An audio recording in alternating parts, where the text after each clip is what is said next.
Am I the a-hole for telling my kid a real reason me and her father split? So, me and my ex-husband split about a year ago. He had been cheating for over half the amounts of years we had been together, and I caught him in bed with a man and a woman. He was bisexual. I divorced him soon after, despite all the pleading, and we went our separate ways. I've tried to briefly explain without outing him to my daughter, 15 female, why we are splitting.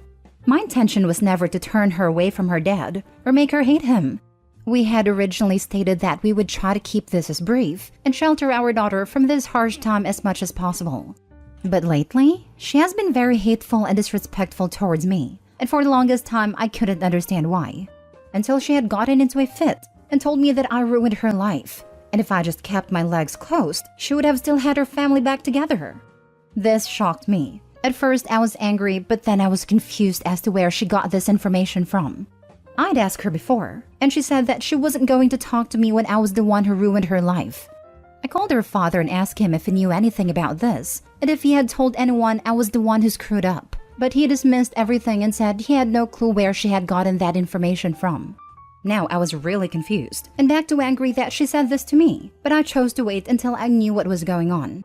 I tried talking to her multiple times, but she continued to shut me down and say that I ruined her life. I'm a terrible mom, that I chose sex over her family, and I'm the only one to blame for not having a mom and dad together.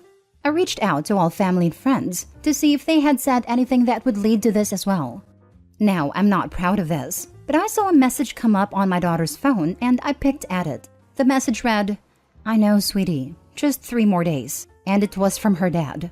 I opened the phone to see tons of messages of them two going back and forth, with her telling him that she was sick of being here. She didn't want to be near me after I did that. She couldn't believe I would cheat. She's disgusted by me. And her father just agreed and consoled her. I asked him multiple times if he knew anything about her behavior, and he said no, and he put the blame on me for no reason. So I called him once again after that and messaged him about it, when he didn't respond and got left unread. So, I sat my daughter down and told her that I know she's angry at me, and that I tried to shelter her from this and keep her as far away from this as possible, but I won't be held accountable for actions that weren't mine. I left any and all questions that I couldn't say without her perspective out. She was shocked and apologized for her behavior to me. This wasn't some petty revenge to get back at him, but I can't have my relationship with hers ruined either. I'm now getting blasted by all of my family and his for doing this. So am I the a-hole?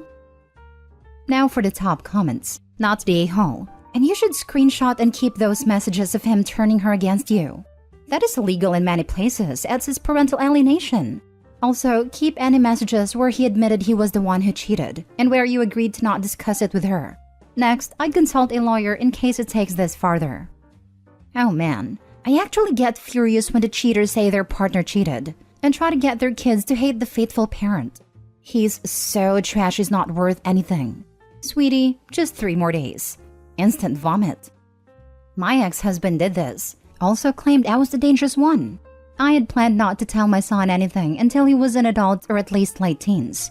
I had planned to go with, sometimes, no matter how hard people try, it's best for them not to be together. This is what's best for us and you, because we couldn't live together lovingly and respectfully. But when my son came home with all of what happened turned around on me, I was cornered into sharing the truth. When I felt conflicted about what to believe, I had him use his critical thinking skills. For example, X is much stronger than I am, and I'm not physically capable of doing any of what he had done to me, and promised I wouldn't be upset with him if he didn't believe me. He thought through the facts and came to the correct conclusion. Not the a-hole honestly reads as the appropriate and good choice in a super cruddy situation. His manipulating and lying to get himself seen in the best light, after being the one to ruin things, mark him as one to not really sympathize with.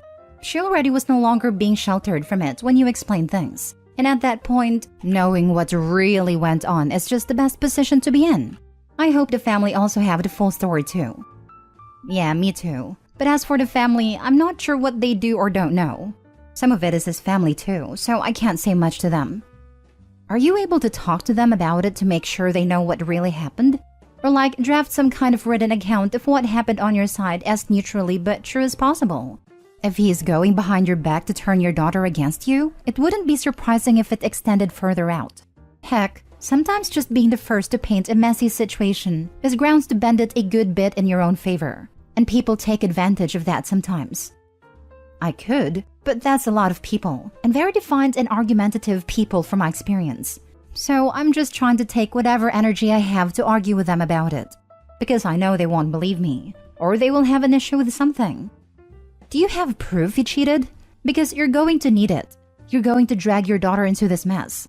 You need to talk to your lawyer ASAP. Not the a-hole. He's on a smear campaign against you, so you need all the proof you can get.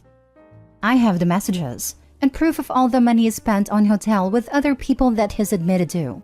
I'm not sure where this will go as of now. Hopefully I won't need it. Next story. Am I the a-hole for not allowing my boyfriend to come with me on a trip since he was about to ask his parents to pay for all expenses? My 20 female friends from uni and I have been planning to go on a trip next March since the beginning of this year.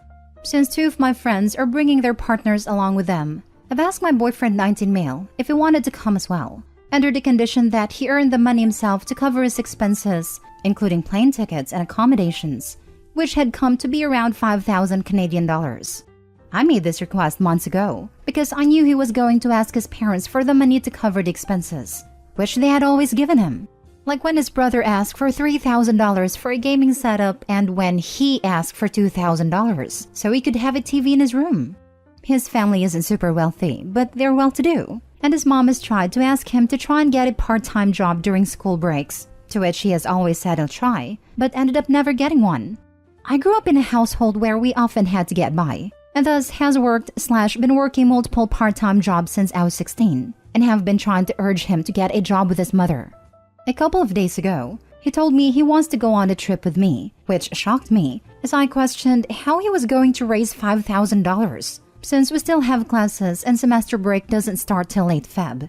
And he told me he asked his parents, and they agreed to help pay for his expenses. I told him no, I would not be allowing him to go on the trip with me, and refused to share our itinerary document with him, since I made it clear I didn't want his parents to pay for his expenses, and established that he would have to earn his keep. But he told me that this was something I should have zero say over, since I was never in charge of how his parents' money. We had a fight over this and he called me a controlling, manipulative freak. Before ranting to my friends' partners who were going on this trip with us, we're all part of the same friend group. They all agreed I was a little out of line and should have no say over how he raised the funds needed. I don't want to rant to my other friends about this, since I don't want them to think badly of me or my boyfriend. But it really made me confused as I have no clue if I'm the one at fault here. Am I the a-hole? Everyone sucks here. Your boyfriend has obvious entitlement issues. You're the a-hole because you're leveraging a vacation to make a point and police your boyfriend's behavior. If his lack of job bothers you, break up. But don't be in a relationship and then humiliate and exclude somebody into becoming the person you actually want to date. Is Opie's mother not a healthy relationship dynamic at all? He acts like he needs a mother. I think Opie was smart. She now knows how lazy and entitled he is, and what a poor life partner he would make. I'm going with you're the a-hole, not because you insisted on him paying for himself, as it sounds like self-sufficiency is important to you, but because after all these months of knowing the kind of person he is, you were still dating him. If his self-sufficiency isn't enough to go on a trip, it's not enough to be a boyfriend. It sounds like you are trying to fix him. Stop that and move on to other guys who aren't broken. If you don't want to date an entitled lazy guy, break up with him. Maybe life will be different for him after school, but it's a hard thing to change while in school full-time. Also, a girlfriend trying to train a boyfriend into being self-sufficient is not the foundation of a relationship. He'll do it or he won't. This trip isn't the mechanism to make it happen. Entitled and lazy? He's 19, goes to college and his parents are well off. Stop judging men based on the value they bring like they're some cash cows. He's a kid for Pete's sake. Next story. Am I the a-hole for not wanting my husband to go to his ex's funeral? I'll admit I'm biased right off the bat. I couldn't stand her. I call her his ex to myself and others. He called her his friend. We're all in our early 40s and she died recently of aneurysm. I've been with him 10 years now, but he'd known her for 20 plus. The way he tells it is that they were friends in college, decided to date, got married, then realized they weren't a great couple and decided to just be friends. All that happened years before I met him. He was clear early on that she was important. A couple months into dating, it came up that his friend was actually his ex-wife. He explained the above to me, saying she was one of his closest friends and that it was purely platonic. I expressed some discomfort at him being so close to an ex, and he told me, "That's fine. If you have a serious issue with it, let me know now and save us some time, because I'll choose her. I like you and all, but I've known her for over 12 years, and she's one of the most important people in my life. You'll have to be okay with that if you want us to be a thing." When we were engaged, I asked again. He gave me this perplexed look and asked, "Why would us getting married affect my friendships?" I sucked it up and went along. I resented every moment of knowing her, especially when we had to be social.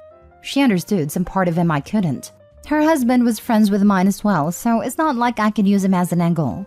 They'd have lunch with the ex, they'd go to their geeky movies, and whatever. The few times I brought it up, he said, "We had this conversation before. You had your chance to back out." She died after they had lunch the other day on the way to her car. He spent a bunch of time crying, but honestly, I was relieved. He was working with her husband on funeral planning when I told him, "You don't think you're going, do you?" My argument summed up. She's dead, so she's not a factor anymore. He doesn't get to use his "she's my friend" excuse since she doesn't exist anymore. He had his cry for a couple days. He gets to be done with mourning her already. There's no need for him to go to her funeral, since I wouldn't want her at his. He was the angriest I've ever seen him when I told him that, replying that he'll be going no matter how I feel, and that he's willing to burn this to the freaking ground while holding up his wedding band. Besides you, she was the closest friend in my life. Him, her husband, and my sisters are calling me an insensitive a-hole over this, all saying that there's no romantic aspect to their relationship and that I'm heartless. Her husband went as far as calling me a ghoul for how I've reacted. I never felt their relationship was appropriate, and I hid that for years because I wanted to be with my husband. Now that she's gone, I don't feel I should have to hide it anymore and can speak freely. Am I the a-hole for just wanting him to be done with her and for him to not attend a funeral? Now for the top comments. You're the a-hole. When he divorces you, he probably won't have to explain his friendship with you to the next woman. Because, seriously, who'd want to stay friends with a woman who treated you like this? How heartless. I really hope they don't have any children together, so when he divorces OP, he can cut contact for good. If they had children, OP would have mentioned that after she got pregnant. She again tried to convince him that he needed to give up his friendship. If she doesn't exist anymore, why are you still so jealous of her? He can't even leave you for her now, so I think it's time you got past it. You're the a-hole. You can speak freely, and you can leave after finding out how heartless you actually are. Fair enough. I bet he will leave her over this anyway, even when the ex is dead. 'Cause damn did you prove to be a crappy person. Last story. Am I the a-hole for not wanting to give my adult stepdaughter her own room in our new home? I, 35 female, have been with my husband, 43 male James, for 3 years, married for 18 months. He has a 21-year-old daughter from his previous marriage, Jane. Jane and I get along well, but she was already away at college by the time her dad and I got serious, so we don't have a very close relationship. James and I are looking to purchase a home together because our current home is not going to work for me in the long term due to some disabilities. We've found a few we liked, and we were discussing our options when I referred to the third room as the guest room. James asked what I meant, because that would be Jane's room. This led to an argument between us, because I don't think Jane needs a dedicated bedroom in our new home. She's renting her own place now, with roommates year-round, no more student housing. And she still has her room at her mom's house. Of course, she's always welcome to visit, and if she were to ever need to move back in, then we could adjust at a time. But as it stands, she is an adult moving on to the adult portion of her life, and it seems silly to dedicate a room for her when she'll use it for 2 weeks out the year max. My husband is upset with me still, but I really don't think his position is that strong. She's a grown-up now. Am I the a-hole? Not the a-hole. As you say, she's a grown woman with her own grown-up home. Why on earth would she need her own room in your new house? Tell your husband to cut the umbilical cord. I wonder if this is less about the umbilical cord and more about feeling some competition with the ex who still has a room for her adult daughter. This is it. Mom is home because mom has a room for her. Not the a-hole. I'm astonished at people calling you an a-hole and suggesting your daughter should get to decorate a room in your house which she doesn't live at. If my father tried to allocate me a room like this, I'd find it deeply weird. Have you got any indication about her feelings on this madness? We haven't spoken to her about it, but she usually prefers staying at her mom's anyway, so I would guess that she won't be all that interested. Maybe this is your husband wanting to keep a door open, so to speak, but it feels like a futile and somewhat wasteful gesture. In any case, this sounds like an issue he needs to work through, which is creating a problem for you. Only advice that could be given is to stand firm but speak through it with him. No a-holes here, but I strongly suggest you call the third bedroom Jane's room, at least for now.